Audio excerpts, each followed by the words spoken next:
Hello my dear student, कैसे हो आप लोग। और देखिए, जितने भी स्टूडेंट क्लास 10th के हैं और यूपी बोर्ड एग्जाम 2025 में पेपर देने वाले हैं, ठीक है, तो देखिए उनके लिए मैं 2025 बोर्ड एग्जाम के लिए एकदम ही हिंदी का वायरल पेपर लेकर के आ चुका हूं। ठीक है, ये भैया क्लास 10 हिंदी का एकदम अभी के अभी वायरल होने वाला पेपर है, जो आप सभी लोगों को जरूर तैयार करना होगा, क्योंकि भाई यहाँ पर जो मैं पेपर लेकर के आया हूँ इससे आपके बोर्ड एग्जाम में क्वेश्चन जरूर फंसेंगे। ठीक है, अब इस पेपर का कोड आप लोग याद कर लेना, 801 पीओ कोड है इसको। ठीक है, और इसी तरीके का पेपर आप सभी लोगों को आपके बोर्ड परीक्षा में देखने को मिलेगा। तो देखिए, जैसे ही आप पेपर देने जाओगे तो सबसे पहले आपको क्या होगा कि समय निर्धारित होता है 3 घंटे 15 मिनट, यानी कि 3 घंटे 15 मिनट के अंदर आपको पूरा पेपर करना होगा। ठीक है, 15 मिनट जो होता है परीक्षार्थियों को पढ़ने के लिए दिया जाता है, यानी 15 मिनट में आपको पूरी चीज़ें पढ़नी होती हैं कि क्या क्या कैसे कैसे हमको करना है, और बाकी के 3 घंटे आपको अच्छे से पेपर को करना होता है। ठीक है, इतना सभी लोगों को पता होगा पहले से ही। और 70 नंबर का ये पेपर आप सभी लोगों का पूछा जाता है। तो भैया इतनी तो जानकारी सभी लोगों को होगी। ठीक है, आगे देखिए कुछ चीज़ें होती हैं जो आपको पढ़नी जरूरी है पढ़ना, जैसे कि सभी प्रश्न करना अनिवार्य होता है। और ये जो प्रश्न पत्र होता है 2 खंडों में विभाजित होता है, खंड आ और खंड बा। ठीक है, खंड आ की बात करते हैं तो इसमें आप सभी लोगों के बहुविकल्पीय प्रश्न पूछे जाते हैं। और अगर मैं खंड बा की बात करता हूँ ऑप्शन नंबर 5 में, तो 50 अंक के वर्णनात्मक प्रश्न पूछे जाते हैं। ठीक है, और जो भी प्रश्न है उनके जो अंक हैं उसके सम्मुख अंकित होते हैं, यानी अंकित दिए होते हैं। और प्रश्न मतलब कि जो प्रथम प्रश्न से आपको आरंभ करना है और अंतिम प्रश्न तक करते जाना है। ठीक है, तो ये कुछ चीज़ें होती हैं जो आप सभी लोगों को पेपर के अंदर दी जाती हैं। अब आते हैं अपने पेपर पर कि क्या क्या इस पेपर में आप सभी को क्वेश्चंस दिए गए हैं, कैसे कैसे क्वेश्चंस हैं और कैसे कैसे क्वेश्चंस आपको एग्जाम में तैयार करने हैं। बाकी अनुक्रमांक और नाम आप सभी लोगों को यहाँ पर फिल करना होता है। ठीक है, कोड आप सभी लोगों को पता है। तो चलिए बात करते हैं पेपर के अंदर के क्वेश्चंस की। चलिए सबसे पहले देखिए, यहाँ पर आप सभी लोगों का आ जाता है खंड आ। सबसे पहला क्या आ जाता है, खंड आ आता है। और खंड आ में आप सभी लोगों के पूछे जाते हैं बहुविकल्पीय प्रश्न। क्या पूछे जाते हैं, बहुविकल्पीय प्रश्न पूछे जाते हैं। एक क्वेश्चन आता है जिसके लिए आपको 1 नंबर दिया जाता है, तो प्रत्येक क्वेश्चन के लिए आपको कितना नंबर मिलता है, 1 नंबर मिलता है।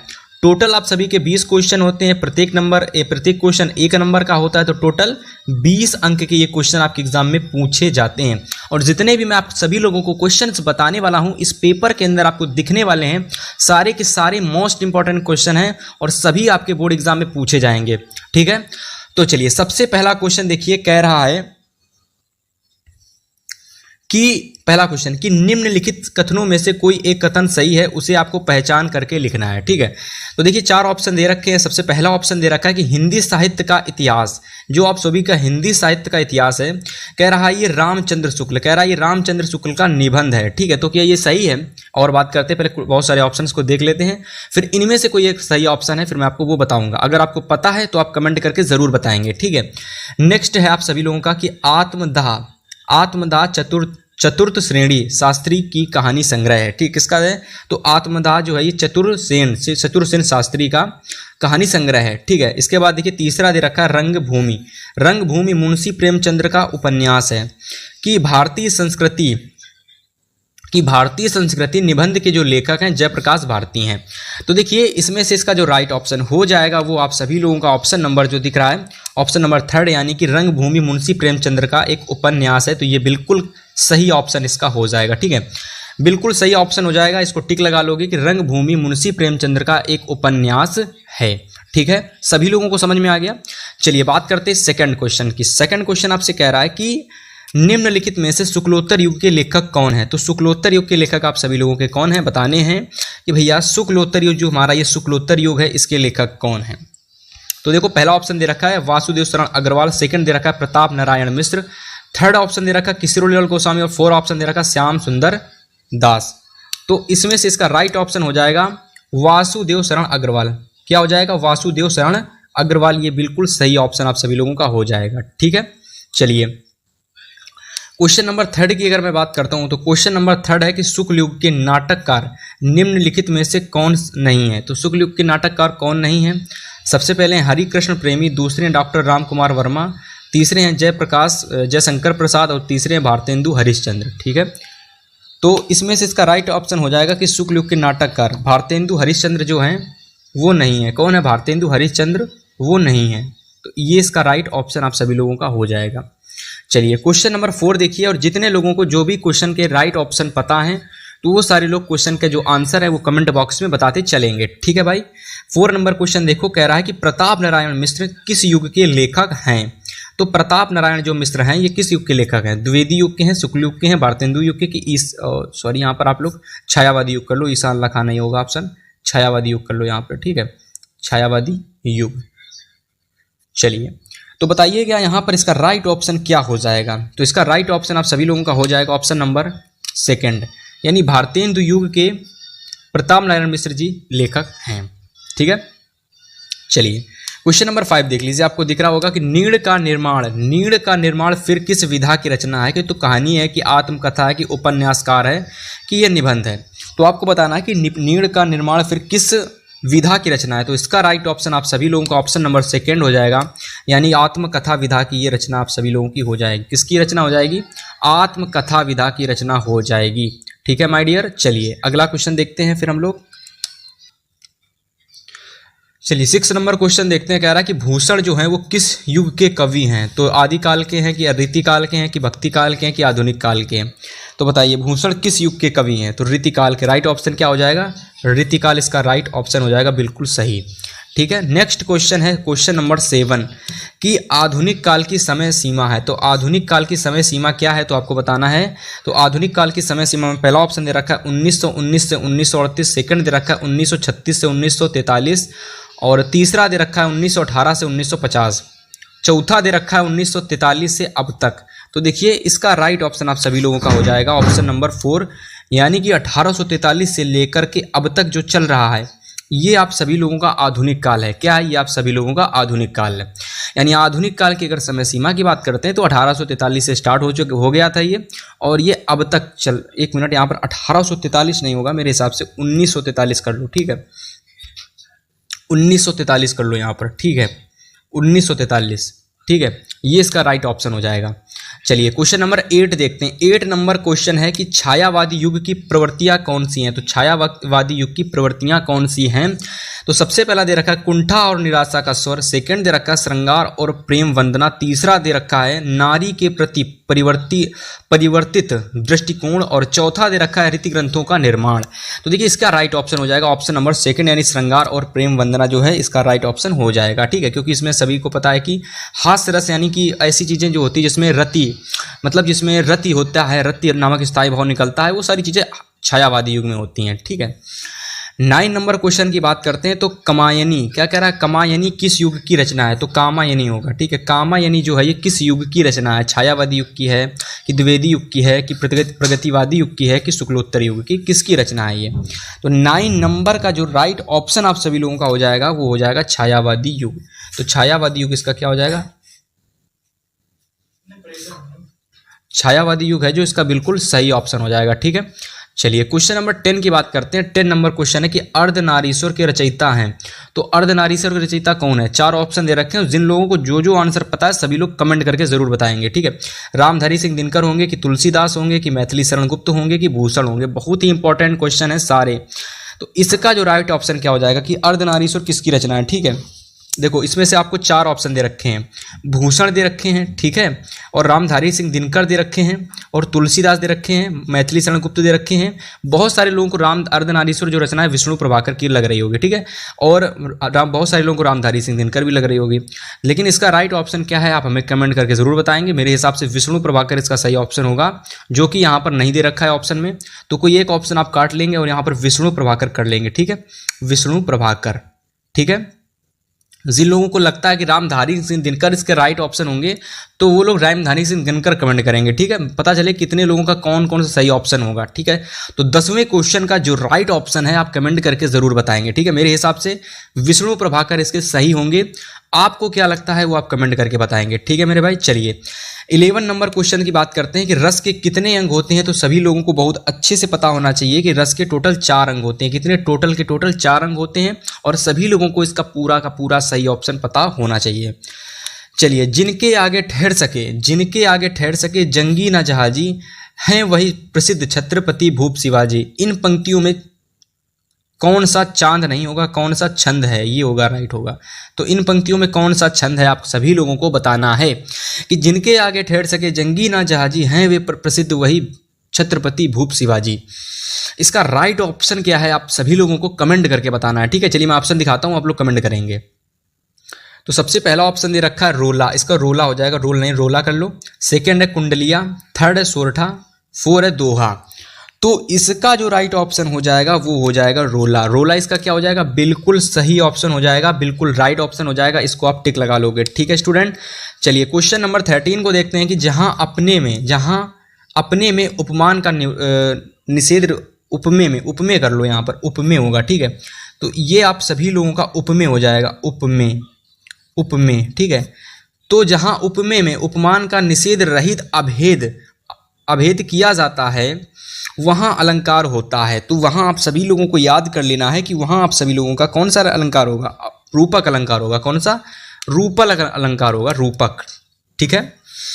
ये बिल्कुल इसका राइट ऑप्शन हो जाएगा। चलिए क्वेश्चन नंबर 14 की बात करते हैं कि क्वेश्चन नंबर 14 हमसे कह रहा है कि अभिज्ञात, क्या कह रहा है, अभिज्ञत, क्या कह रहा है, अभिज्ञत में उपसर्ग प्रयुक्त हुआ है। तो अभिज्ञत में कौन सा उपसर्ग प्रयुक्त हुआ है, पहला दे रखा है आ, दूसरा दे रखा है अभी, तीसरा दे रखा है बड़ा आ, और चौथा ऑप्शन दे रखा है उप। तो देखिए इसका राइट ऑप्शन क्या हो जाएगा, तो इसका राइट ऑप्शन सभी को पता होगा भाई, सेकंड नंबर बिल्कुल सही होगा कि अभिज्ञत जो है ना अभी से मिलकर बना है। किससे मिलकर बना है, अभी से। यानी यहां पर अगर हम अभी लगा देंगे तो अभी से अभिज्ञत आप सभी लोगों का अभिज्ञात या फिर अभ्यागत, ठीक है। अभिज्ञत मैं कह रहा हूं तो इसका राइट होगा अभ्यागत। चलिए क्वेश्चन नंबर 14 की मैं बात करता हूं। वैसे मैंने क्वेश्चन 14 का राइट ऑप्शन पहले ही आप सभी लोगों के सामने टिक कर दिया है, तो आप लोगों को पता ही होना चाहिए कि भैया 14 नंबर क्वेश्चन का जो राइट ऑप्शन है अभी होगा। अब इसको लिखा क्या है, तो लिखा है आपका अभ्यागत। क्या लिखा है, अभ्यागत जो है इसमें कौन सा उपसर्ग प्रयुक्त हुआ है, ठीक है। तो इसका राइट ऑप्शन सभी को पता है कि अभी हो जाएगा। तो अभी और लास्ट में अगर आप लगा दोगे अज्ञात तो क्या हो जाएगा, अभ्यागत। क्या हो जाएगा, अभ्यागत। चलिए 15 नंबर क्वेश्चन की बात करते हैं कि राम रहीम समस्त पद का सही समास विग्रह कौन सा होगा। तो इसका सही समास विग्रह कौन होगा, तो राम रहीम का क्या होगा, राम धन रहीम हो जाएगा कि राम और रहीम होगा कि रामा धन रहीम कि रामम रहीम हो जाएगा। बताइए क्या होगा 15 का राइट ऑप्शन कि राम डैश रहीम समस्त पद कौन सा होगा इसमें। इसका अगर मैं समास विग्रह करूंगा तो क्या बनेगा, तो इसका जब मैं समास विग्रह करूंगा तो बनेगा राम और रहीम, क्योंकि ये जो डैश का चिन्ह लगा है ये हट करके बीच में और आ जाता है, ना कि धन आता है, ना कि कुछ और बदल जाता है, बल्कि इसको हटकर बस और आ जाता है, बात खत्म। बस यही इसका क्या होता है, समास विग्रह होता है। समझ में आ गया। चलिए क्वेश्चन नंबर 16 की बात करता हूं मैं कि अमृत का पर्यायवाची शब्द क्या है। तो अमृत का पर्यायवाची शब्द क्या होगा, जीवन होगा कि पावन होगा कि अम्मीय होगा कि पिय होगा। तो इसका राइट ऑप्शन हो जाएगा अम्मीय। क्या हो जाएगा राइट ऑप्शन, अम्मीय। इसका बिल्कुल सही ऑप्शन हो जाएगा। चलिए क्वेश्चन नंबर 15, 16, 17 की बात करते हैं। कह रहा है कि युष्माभि जो आपका दे रखा है युष्माभि और बाद में विसर्ग लगी हुई है। तो कह रहा है कि युष्माभि की विभक्ति एवं वचन बताइए, ठीक है। तो आपको क्या बताना है, यहाँ पर युष्माभि जो दे रखा है इसकी आप सभी लोगों को विभक्ति बतानी है और इसका वचन बताना है। तो देखिए पहला ऑप्शन दे रखा है पंचमी बहुवचन, सेकंड दे रखा है तृतीया बहुवचन, और द्वितीय दे रखा है, तीसरा दे रखा है तृतीया एक वचन, और चौथा दे रखा है पंचमी एक वचन, ठीक है। बताइए इसका राइट ऑप्शन क्या हो जाएगा। बहुत सारे लोगों को आंसर पता होते हैं, ठीक है, बहुत सारे लोगों को नहीं पता होते, तो उनके लिए इसका राइट ऑप्शन हो जाएगा तृतीया एक वचन, तृतीया बहुवचन। ऑप्शन नंबर सेकंड इसका सही होगा, तृतीया बहुवचन युष्माभि का विभक्ति वचन हो जाएगा, ठीक है। चलिए 80 नंबर क्वेश्चन की बात करते हैं। 80 नंबर क्वेश्चन आप सभी लोगों का दे रखा है कि वाक्य का वह भाग, ठीक है, पढ़िए अच्छे से एकदम, कि वाक्य का वह भाग जो उद्देश्य के बारे में सूचना देता है कहलाता है। मतलब कि कोई ऐसा भाग होता है जो उद्देश्य की ओर सूचना देता है तो वो क्या कहलाता है, ठीक है। विधेय कहलाता है कि पदक्रम कहलाता है कि शब्द कहलाता है कि जिज्ञासा कहलाता है। देखिए चारों ऑप्शन दे रखे हैं और इसमें से आप सभी लोगों का ऑप्शन नंबर जो फर्स्ट है विधेय, ये बिल्कुल सही ऑप्शन हो जाएगा कि वाक्य का वह भाग जो उद्देश्य के बारे में सूचना देता है वो कहलाता है विधेय, ठीक है। चलिए क्वेश्चन नंबर 19 की बात करते हैं कि क्रिया के जिस रूपांतरण से वाक्य में कर्ता की प्रधानता का बोध हो उसे क्या कहते हैं, फिर वो क्या कहलाता है। मतलब क्रिया का पता चलता है, ठीक है, क्रिया के जिस रूप से रूपांतरण वाक्य में पता चलता है कि हाँ रूपांतरण हो रहा है वाक्य, तो वो क्या कहलाता है। ठीक है, ऑप्शन देखते हैं फिर इस क्वेश्चन की बात करते हैं। तो देखिए ऑप्शन दे रखे हैं आपका कि कृतत्ववाच्य, कर्मवाच्य, भाववाच्य और इनमें से कोई नहीं। ठीक है, तो इसका जो राइट ऑप्शन हो जाएगा कर्मवाच्य। क्या हो जाएगा राइट ऑप्शन? कर्मवाच्य इसका बिल्कुल सही ऑप्शन हो जाएगा। चलिए क्वेश्चन नंबर 20 की बात करते हैं कि जिस शब्द से किसी एक वस्तु ठीक है अथवा व्यक्ति का बोध होता है उसे कहते हैं। ठीक है, या तो हमें किसी वस्तु का बोध हो या फिर किसी एक विशेष व्यक्ति का बोध हो या फिर किसी एक विस्थान का बोध होता है, बहुत स्पष्ट तरीके से बताया है। तो इसका क्या होगा राइट ऑप्शन? ठीक है, तो इसका हो जाएगा जातिवाचक, मतलब किसी एक व्यक्ति या फिर किसी एक स्थान। ठीक है, किसी भाई ये 3 से आपने कक्षा 6 में भी इसको पढ़ा होगा, संज्ञा को आप सभी लोगों ने, और संज्ञा के 3 भेद होते हैं, सभी को पहले से ही पता होगा। ठीक है, और उसमें से जो क्वेश्चन आया सीधा किसी की डेफिनेशन पूछ दी गई है कि किसी एक वस्तु अथवा व्यक्ति का बोध होता है उसे हम लोग जातिवाचक संज्ञा कहते हैं। ठीक है, क्या कहते हैं? व्यक्तिवाचक संज्ञा कहते हैं। राइट, गलत हो जाएगा, व्यक्तिवाचक संज्ञा कहते हैं। तो ये इसका बिल्कुल सही ऑप्शन हो जाएगा। ऑप्शन नंबर 20 का ऑप्शन नंबर फर्स्ट, यानी व्यक्तिवाचक संज्ञा किसे कहते हैं?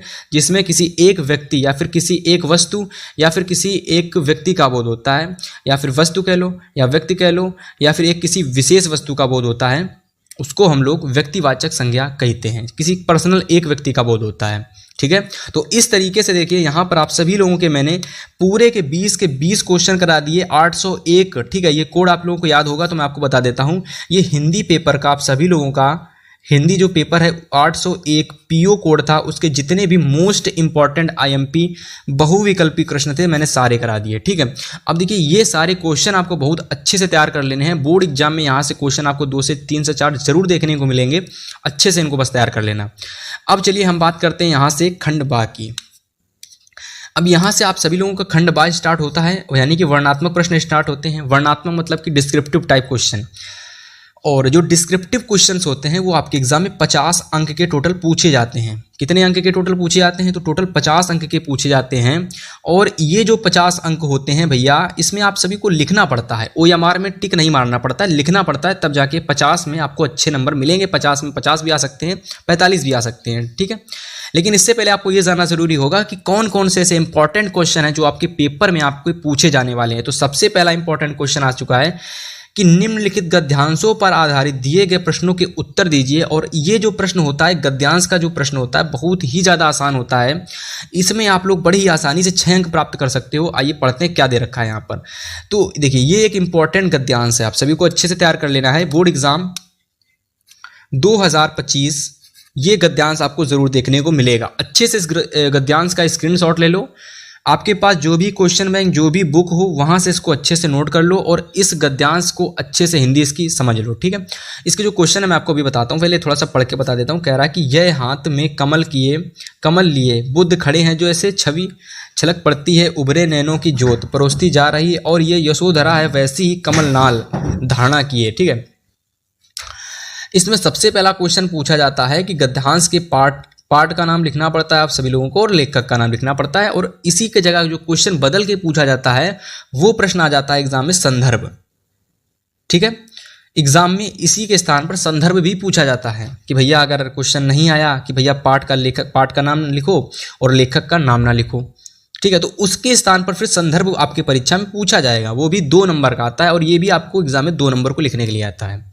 ठीक है, फिर इसके बाद आ जाती है रेखांकित अंशों की व्याख्या करनी होती है, यानी केवल आपको उतने की ही व्याख्या करनी है जितने में रेखांकित दिया होगा। ठीक है, फॉर एग्जांपल जैसे कि मैंने यहाँ पर इतने को रेखांकित कर दिया। ठीक है, इसने 2 से 3 लाइनों को मान लीजिए मैंने इतनी लाइनों को रेखांकित कर दिया। ठीक है, तो केवल और केवल आपको केवल इतने का ही आंसर यानी व्याख्या करना है। इसके बाद करोगे कोई नंबर नहीं मिलेगा, लेकिन आपका समय जरूर बर्बाद हो जाएगा।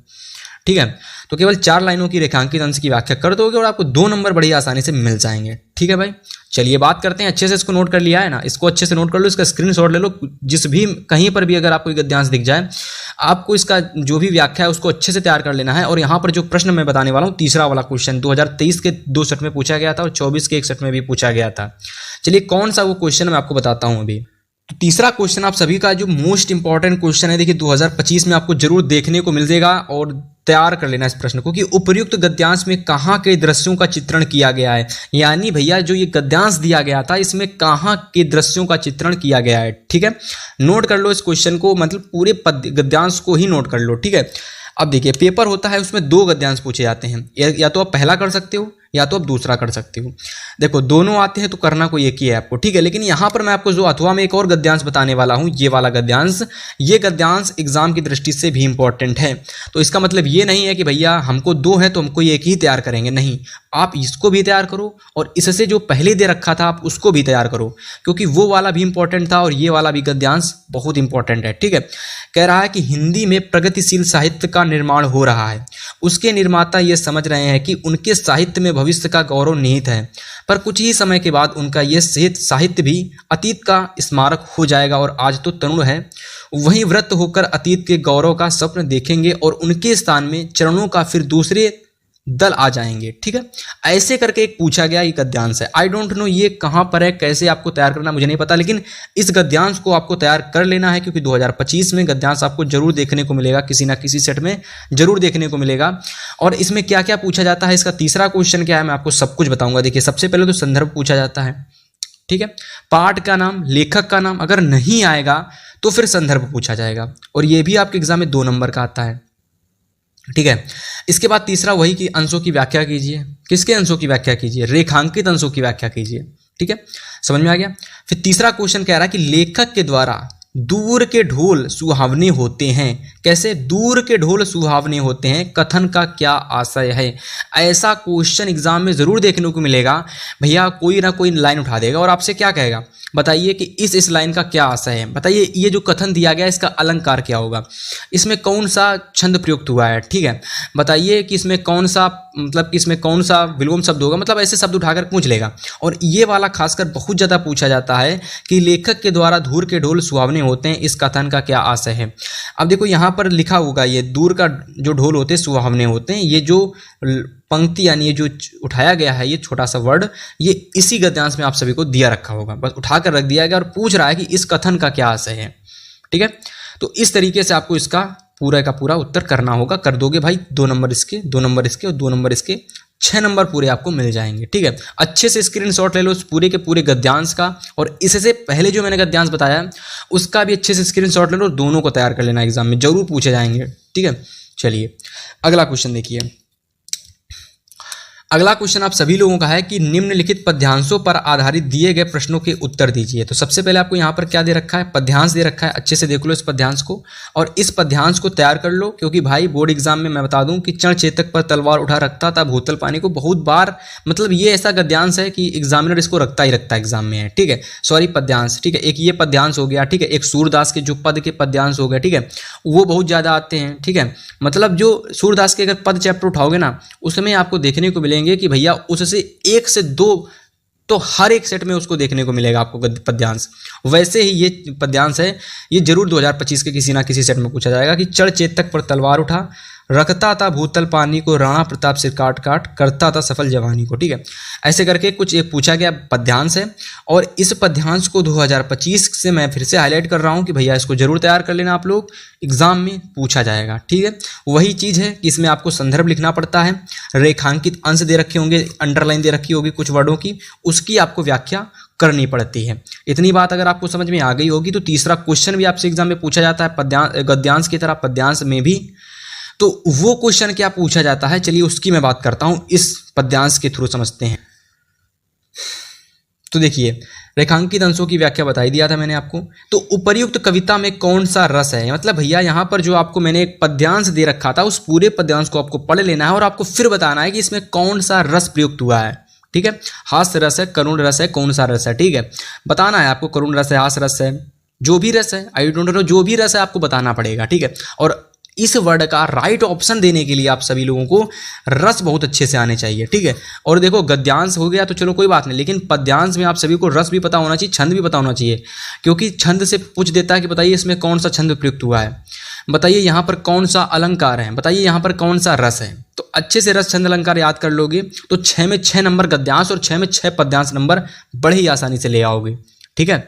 चलिए अथवा में पूछा गया, देखिए मैंने आपसे कहा था ना कि सूरदास के पद का एक ना एक जरूर पूछा जाता है पद्यांश, और उसका सबसे ज़्यादा इंपॉर्टेंट पद्यांश दे रखा है। तो 2024-2023 मतलब ऐसा कोई साल नहीं जिसमें ये पूछा ना गया हो, और 2025 में भी ये देखिए पूछा जाएगा कि ऊदो मन्ना भय 10-20, ठीक है। क्या है कि ऊधो मन्ना भय 10-20, एक हुतो सो गयो श्याम संग अवराधि ईस, इंद्री स्थिल भई केसो बिनु, ज्यों दे बिनु शीस, आशा लगी रही तन श्वासा जीवहि कोटि बरीस, और तुम तो सखा श्याम सुंदर के सकल जोग की ईस। ठीक है, और सुर हमारे नंदन दन बिन और नहीं जगदीश। ठीक है, ये ब्रज भाषा में लिखा गया सूरदास के द्वारा एक बड़ा इंपॉर्टेंट पद्यांश है, जिसको आपको बोर्ड एग्जाम की दृष्टि से जरूर तैयार करके जाना होगा, क्योंकि बार बार पूछा जाता है। ठीक है, मैं फिर से बता दे रहा हूँ, इसका अच्छे से स्क्रीनशॉट ले लो, इनको नोट कर लो, कहीं ना कहीं आपको जरूर देखने को मिलेंगे। और फिर इसके बाद जो चीज़ें पूछी जाती हैं, सबसे पहले तो आपको उसकी पूरी स्टोरी अच्छे से समझ लेनी है। जो भी पद्यांश है, जो भी गद्यांश है, उसकी अच्छे से स्टोरी समझ लेनी है। और जैसे ही आपके एग्जाम में कोई पद्यांश दिख जाए, बस एक लाइन पढ़ना कि ऊधो मन्ना भय 10-20, बस इतनी लाइन जब पढ़ोगे तो आपको याद आ जाएगा, अच्छा इसमें ऐसा इसमें हुआ था, और बस वहीं से आपको बना कर स्टार्ट कर देना लिखना, बस बात खत्म। चाहे वो रेखांकित अंश की व्याख्या कितने की भी पूछ दे, आप जरूर कर लोगे। ठीक है, अगर वो 3 लाइन के पूछेगा तो आप इतनी अब क्षमता रखते हो कि पूरी की आप कर लोगे, लेकिन करनी केवल उतनी की है जितनी की एग्जाम में पूछी जाती है। ठीक है, इसके बाद 3rd नंबर क्वेश्चन कह रहा है कि इंद्री स्थिल भई केसो बिनु, ज्यो देहि बिनु शीस, उपर्युक्त पंक्ति में प्रयुक्त अलंकार का नाम।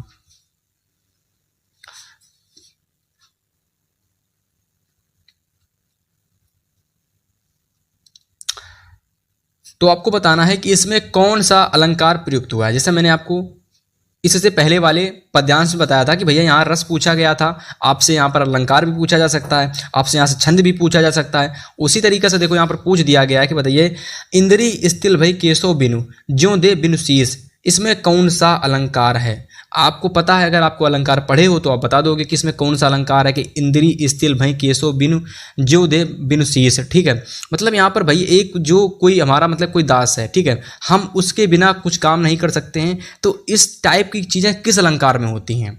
ठीक है, उपमेय में होती हैं। ठीक है, सॉरी उपमेय कह रहा हूँ। कौन सा अलंकार होता है, रूपक अलंकार होता है कि अनुप्रास अलंकार होता है, कौन सा उत्प्रेक्षा अलंकार होता है। ठीक है, तो वो सारी चीज़ें आपको तब पता होंगी जब आपको अलंकार अच्छे से याद होंगे। ठीक है, तब जाकर के आप पता लगा पाओगे कि ऐसी कोई ऐसा व्यक्ति है, अगर वो कुछ भी नहीं करता है तो हम भी कुछ नहीं कर सकते हैं। तो उसमें ऐसी चीज़ किस अलंकार में आती है, तो अगर आपको अलंकार पढ़े होगे तो आपको अच्छे से याद आ जाएगा। ठीक है, अच्छे से अलंकार, रस, छंद, अलंकार याद कर लेना। गारंटी दे रहा हूँ कि शुरुआत की जो गद्य, पद, गद्यांश, पद्यांश जो भी चीज़ें होती हैं, सब में फुल नंबर लेकर के आओगे। ठीक है, समझ में आ गया। चलिए, क्वेश्चन नंबर 3 दे रखा है। इसके बाद अगला क्वेश्चन इस पेपर का कह रहा है कि निम्नलिखित संस्कृत गद्यांशों का संदर्भ लिखो सबसे पहले, और इसके बाद हिंदी में इसका अनुवाद लिखो। क्या लिखो, सबसे पहले इसका संदर्भ लिखो, इसके बाद में इसका हिंदी में अनुवाद करो। ठीक है, मैं ज़्यादा बात नहीं करूंगा, मैं फिर से बोल दे रहा हूं कि जो मैंने आपके लिए गद्यांश लिया है, ये बोर्ड एग्जाम की दृष्टि से बहुत ज़्यादा पूछा जाने वाला एक इंपॉर्टेंट गद्यांश है संस्कृत का। नोट कर लो कि भारतीय संस्कृति तू सर्वेशाम मतावलंबिना। ठीक है, संगम स्थली काले विविधा। ठीक है, देखिए जो भी संस्कृत अगर आपको नहीं आती कोई बात नहीं, आप पढ़ नहीं पाते हो, लेकिन अगर आपने थोड़ी बहुत चीज़ें स्टार्टिंग की समझ ली कि अच्छा ऐसा मैंने इसको याद कर लिया, अगर ये शब्द मुझे कहीं दिख गया तो मुझे इसकी स्टोरी पता है और मैं क्या करूँगा, इसकी पूरी स्टोरी लिख दूंगा। ठीक है, जैसे मैंने क्या किया, मैं क्या करूँगा, जैसे मैंने इतना वर्ड केवल याद कर लिया कि भारतीय संस्कृति तू सर्वेशाम मतावलंबिना और संगम स्थली, बस इतना मैं याद कर लूँगा। इसके बाद पता मैं क्या करूँगा, मैं जाऊँगा इसकी स्टोरी ढूंढूंगा, किसी भी गद्यांश, किसी भी क्वेश्चन बैंक में, जो भी क्वेश्चन बैंक में दे रखा होगा ये गद्यांश, मैं उठाऊंगा, पूरी इसकी हिंदी को रट लूँगा, और मैं फिर क्या करूँगा, एग्जाम में अगर ये आएगा थोड़ा सा शब्द पढ़ेंगे ऊपर वाला और मुझे फटाक से याद आ जाएगा कि इसमें ये हुआ था, और मैं क्या करूँगा, सिंपल सा इसका जो अनुवाद है बना करके लिख दूंगा। ठीक है, संदर्भ की बात करें तो संदर्भ अगर आपको पता है चैप्टर का नेम, और तो फिर आसानी से आप संदर्भ लिख सकते हो। प्रस्तुत संस्कृत गद्यांश हमारी पाठ्य पुस्तक हिंदी के संस्कृत खंड से लिया गया है, अतः इस चैप्टर का नाम ये है। तो इसी तरीके से आपको सारे संस्कृत के गद्यांश हो गए, आपके हिंदी के गद्यांश हो गए, हिंदी के पद्यांश हो गए, संस्कृत का पद्यांश हो गया, सभी आपको इसी तरीके से तैयार करना है। ठीक है, कोई हम यहाँ पर हर एक अनुवाद स्पष्ट अनुवाद नहीं करते हैं जाकर के भाई। ठीक है, हम क्या करते हैं, स्टोरी याद कर लेते हैं, अब जाकर के 2 से 3 शब्द पहचान लेते हैं, और पहचानने के बाद उसकी स्टोरी बना करके लिखते हैं, बात खत्म। इतना ही आपको करना है। अगर आप ये सोचोगे कि भैया इसकी जो हिंदी है मैं बना कर भारतीय माने ये होता है, भारतीय संस्कृतों माने ये होता है, बना करके लिखे लिखेंगे जाकर नहीं लिख पाओगे, ठीक है। इसको आपको बनाने के लिए अच्छे से संस्कृत आनी चाहिए, ठीक है। आपको क्या करना है, केवल इसकी स्टोरी याद कर लेनी है, बस बात खत्म। अब हम बात करते हैं संस्कृत के पद्यांश की, यानी अगले क्वेश्चन की। अब देखिए भाई, यहाँ पर आप सभी लोगों के 2 गद्यांश आते हैं, ठीक है। संस्कृत के 2 गद्यांश पूछे जाते हैं, तो उसमें से जो एक गद्यांश था आप सभी लोगों को मैंने बता दिया है, ठीक है। तो दूसरा जो गद्यांश है संस्कृत का, इसमें आपको वही ट्रिक अपनानी है जो आपको मैंने पहले वाले गद्यांश में बताई थी, ठीक है। अब इसको आप पढ़ लीजिए कि वाराणसी सुविख्याता प्राचीना नगरी इयम, ठीक है, पूरा पढ़ लीजिए इसको। और इसको पढ़ने के बाद में कुछ नहीं करना कि कोई भी क्वेश्चन बैंक उठा लो और कोई भी हिंदी की बुक उठा लो और अच्छे से इसकी जो स्टोरी है उसको तैयार कर लो, ठीक है। और जिस भी चैप्टर से ये पूछा गया उसको तैयार कर लोगे तो वहाँ से आप लोगों का संदर्भ तैयार हो जाएगा। और एग्जाम में पूछा जाता है कि दिए गए संस्कृत गद्यांश की हिंदी में अनुवाद कीजिए, ठीक है। व्याख्या नहीं पूछी जाती है, हिंदी में अनुवाद पूछा जाता है। तो भैया स्टोरी तैयार कर लो, अच्छे से तैयार हो जाएगा। बोर्ड एग्जाम में ये भी बहुत ज़्यादा पूछा जाता है। चलिए, इसके बाद क्वेश्चन नंबर 4 की अगर मैं बात करता हूं तो क्वेश्चन नंबर जो 4 आता है हम लोगों का, वो आता है संस्कृत का पद्यांश, ठीक है। क्या पूछा जाता है, संस्कृत का पद्यांश पूछा जाता है। अब इसमें भी संदर्भ आता है और हिंदी का अनुवाद करने के लिए आता है, ठीक है। अगर आप सही से इन चीज़ों को अगर आप ध्यान से देखोगे तो आपको पूरा जो पेपर है बहुत आसान लगने लगेगा। देखिए, जिस तरीके से आप लोग संस्कृत के गद्यांश को तैयार करोगे, ठीक है, उसी तरीके से आप संस्कृत के पद्यांश को भी तैयार करोगे। इसमें क्या आपको करना है, इसमें सबसे पहले जो भी पद्यांश है उसको अच्छे से एक बार देख लो। जैसे कि अब यहाँ पर हो जाएगा आपका मातम, तो मातम गुरुतरा भूमि खात पितो चतर स्थिता, ठीक है। अगली लाइन है कि मनः शीघ्रतरम वातात चिंता बहुतरी तृणात। अब जैसे कि मैंने इसको अच्छे से पढ़ लिया, ठीक है। पढ़ने के बाद में इसकी मुझे पहली लाइन याद हो गई कि माता गुरुतरम भूमि खात पितो चतर स्थिता, ऐसा कुछ होता है इसमें, ठीक है। देन इसके बाद में आपको क्या करना है, इसकी जो भी स्टोरी है भाई, ठीक है, इसकी जो भी स्टोरी है उसको आपको अच्छे से याद कर लेना है, ठीक है। अच्छे से पढ़ लेना है, ठीक है। उसकी स्टोरी आपको अच्छे से अपने माइंड में बसा लेनी है। अब जैसे ही ये पद्यांश आपको संस्कृत का आपके पेपर में आए, तुरंत इसकी पहली लाइन को आपको देखना और तुरंत आपको जैसे इसकी पहली लाइन देखोगे, अगर आपने अच्छे से इसकी स्टोरी याद करके रखी है तो फाइनली इसकी स्टोरी आपके माइंड में आ जाएगी और उसकी स्टोरी आप बना करके लिख दोगे, ठीक है। इतना समझ में आ गया।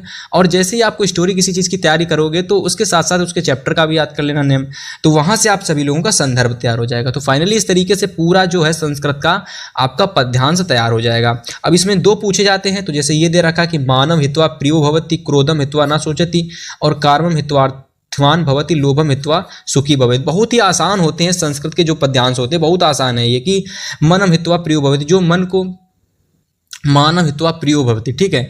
मतलब अगर आपकी इसकी हिंदी देखोगे तो बहुत आसान होती है, ठीक है। जैसे कि मातम गुरुतरा, जो माँ होती है वो भूमि से बड़ी होती है, ठीक है। और जो पिता होते हैं, ठीक है, जो पिता होते हैं वो सबसे मतलब सबसे लंबे होते हैं, ठीक है। मन जो होता है हमारा सबसे तेज चलता है, ठीक है, वायु से भी तेज चलता है। चिंता जो होती है वो जो हमारी मतलब जो चिंता होती है वो तिनके से भी दुर्लभ होती है, ठीक है। तो ऐसे करके बहुत ही आसान तरीके से इसकी हिंदी होती है।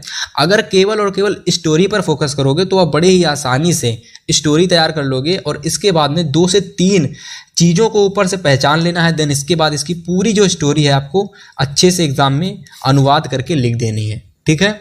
तो इस तरीके से आप संस्कृत के पद्यांश और गद्यांश को एग्जाम में करके आओगे, ठीक है। और ये दोनों के दोनों 2025 में आपको इसमें से एक ज़रूर देखने को मिल सकता है, ठीक है, क्योंकि ये वो इंपॉर्टेंट गद्यांश पद्यांश हैं जो बोर्ड एग्जाम में बार बार पूछे जाते हैं और ये पेपर बहुत ही इंपॉर्टेंट आपके एग्जाम की दृष्टि से।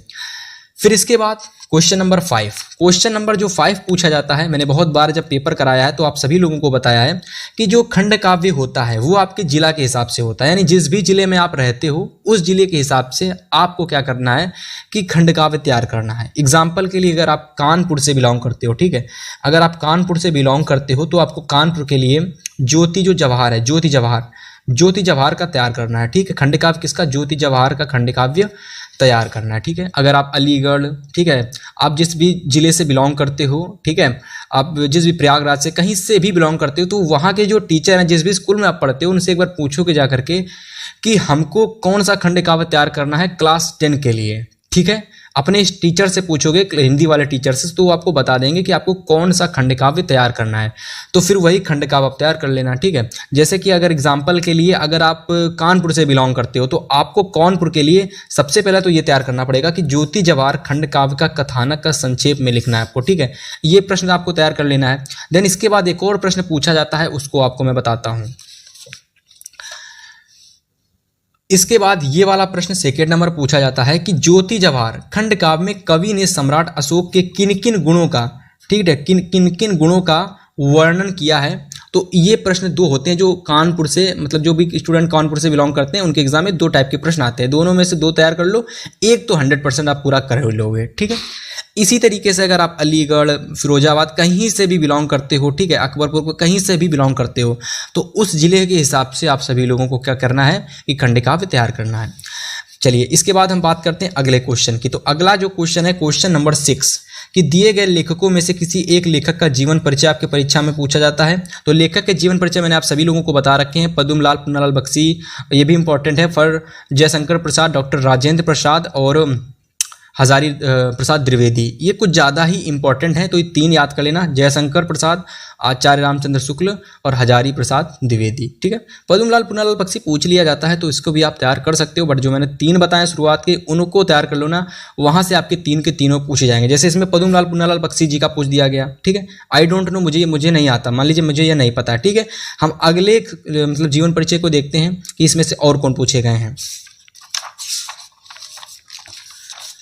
अब जैसे कि इसमें जयशंकर प्रसाद आ गया, जयप्रकाश भारती आ गया। अब मुझे क्या है, जयशंकर प्रसाद का मुझे आता है, तो फाइनली ये मैं पूरा लिख दूंगा, इसके जो भी जीवन परिचय है, ठीक है, जो भी इसका जीवन, ठीक है, परिचय, इसका जो भी जीवन परिचय है फाइनली वो मैं लिख दूंगा, प्लस इसकी जो भी रचनाएं हैं, ठीक है, मैं उसको लिख दूंगा। इसके बाद मुझे क्या है, यहाँ से 3 + 2 5 के 5 नंबर पूरे मिल जाएंगे, ठीक है।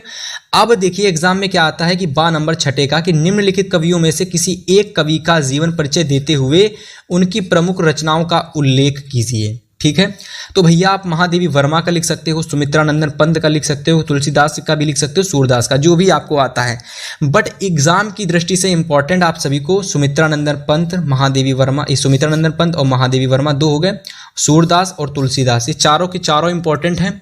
4 में से कोई 3 आपको तैयार कर लेने हैं और 100% 101% गारंटी है कि भैया इन तीनों में से कोई ना कोई आपके पेपर में आपको जरूर देखने को मिल जाएगा। मैं फिर से बोल रहा हूँ, जिसने भी इस पूरे पेपर को अच्छे से देख लिया, इसके एक एक क्वेश्चन को अच्छे से समझ लिया, तो पूरा जानकारी आपको हो जाएगा कि पेपर में क्वेश्चन कैसा कैसा आता है और किस तरीके का आता है। तो फिर वो बड़ी आसानी से बोर्ड एग्जाम में 70 में आसानी से 65+ नंबर हिंदी में ला सकता है, ठीक है। अगर सब कुछ पता चल जाएगा कि कैसे कैसे क्वेश्चन किस किस तरीके से आते हैं, तो बड़े आसानी से अच्छे नंबर ले आओगे। इस वजह से कहना पूरे वीडियो को अच्छे से देखना आप लोग।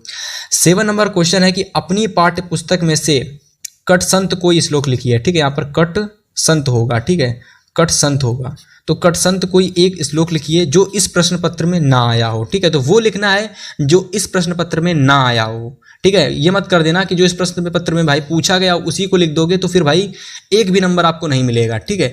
जो भी नंबर आपको मिलना होता था अब वो भी आपका काट लिया जाएगा, तो वो लिखना जो प्रश्न पत्र में ना आया हो, ठीक है।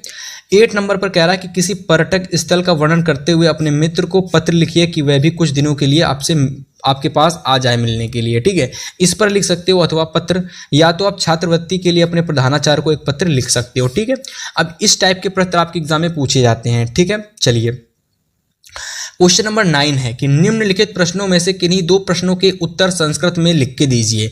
यहां पर आपके परीक्षा में संस्कृत के क्या पूछे जाते हैं, 2 नंबर के, ठीक है, 2 नंबर के क्वेश्चन आते हैं, 2 नंबर का क्वेश्चन आता है और 2 करने को होते हैं। संस्कृत का उत्तर संस्कृत का प्रश्न होता है और उत्तर संस्कृत में देना पड़ता है, ठीक है। ज्ञानम कुत्रम संभवति, ग्रामीण का उपास्यति, निर्क्षरे विषयम हंसस्य का विशेषता अस्ति, सुवर्णस्य किम मुख्यता दुखिम अस्ति, ठीक है। तो 4 पूछे गए हैं और ये जो 4 हैं ये मोस्ट इंपॉर्टेंट क्वेश्चन है जो 2024 के लगभग हर सेट में पूछे गए थे और इसके पहले भी काफ़ी एग्जाम में आए हैं, तो इनको जरूर तैयार कर लेना। जल्दी से इनका स्क्रीनशॉट ले लो, इन चारों क्वेश्चंस को अच्छे से नोट कर लो कहीं पर भी किसी नोट्स में। फिर इसी तरीके से जब मैं आपको एक और पेपर बनाऊंगा, एक और पेपर मैं आपको दूंगा, हर एक सब्जेक्ट के 7 पेपर मैं आपको दूंगा, ठीक है। तो देखिए 2 से 3 पेपर मैं आपको हिंदी के दे चुका हूँ, 2 पेपर लगभग, दूसरा पेपर मान लीजिए चल रहा है, तो इसके जो भी संस्कृत के क्वेश्चन आपको नोट कर लेने हैं और उसके जो भी संस्कृत के क्वेश्चन आपको नोट कर लेने हैं, आने वाले जो भी पेपर हैं उनके संस्कृत के क्वेश्चन आपको नोट कर लेने हैं। और इसी तरीके से लगभग 7 के 7 पेपर अगर आप तैयार कर लेते हो तो 70 में 70 नंबर की पूरी आपकी बहुत ही अच्छे से तैयारी हो जाएगी। ठीक है, समझ में आ गया। चलिए बात करते हैं क्वेश्चन नंबर लास्ट की, जो कि हमारा अगला और सबसे लास्ट और सबसे बड़ा क्वेश्चन होने वाला है, सबसे अधिक नंबर का। चलिए क्वेश्चन नंबर 10 देखते हैं। 10 नंबर हमारा लास्ट क्वेश्चन है कि एक निबंध लिखिए। पूरा पढ़ते हैं। निम्नलिखित विषयों में से किसी एक विषय पर निबंध लिखिए। तो 10 नंबर क्वेश्चन नंबर कितने का आता है? 7 नंबर का ये आता है। ठीक है, यानी निबंध आपकी परीक्षा में टोटल 7 नंबर का पूछा जाता है। अगर आप अच्छे से शीर्षक वगैरह डालकर, प्रस्तावना वगैरह डालकर, उपसंहार अच्छे से लिख देते हो तो 7 के 7 नंबर आपको मिल जाते हैं। और आपको रटना नहीं पड़ता है निबंध को, बस आपको क्या करना पड़ता है, अच्छे से 2 से 3 से 4 बार पढ़ लेना है और बना करके एग्जाम में लिख देना है। और आपको तैयार कौन कौन से करने हैं, तो सबसे पहले मेरा प्रिय पुस्तक तैयार कर लो, भ्रष्टाचार कारण और निवारण तैयार कर लो, विज्ञान अभिशाप या वरदान तैयार कर लो, वृक्षारोपण का महत्व तैयार कर लो, पर्यावरण प्रदूषण की समस्या और समाधान तैयार कर लो। बस 2025 बोर्ड एग्जाम की दृष्टि से हिंदी की पूरी कंप्लीट तैयारी आपकी यहाँ से हो चुकी है। तो इस तरीके से स्टूडेंट आपको क्लास 10 हिंदी के लिए 70 में 70 नंबर कैसे तैयार करने हैं मैंने पूरा बता दिया। अब 2025 में जितने भी स्टूडेंट 70 में 70 नंबर हिंदी में लाना चाहते हैं उन सभी लोगों को क्या करना है कि जो भी पेपर वाली वीडियोस आती हैं उनको पूरा कंप्लीट देखना है, जिससे कि आपको नॉलेज हो कैसा क्वेश्चन कहाँ पर पूछा जाता है।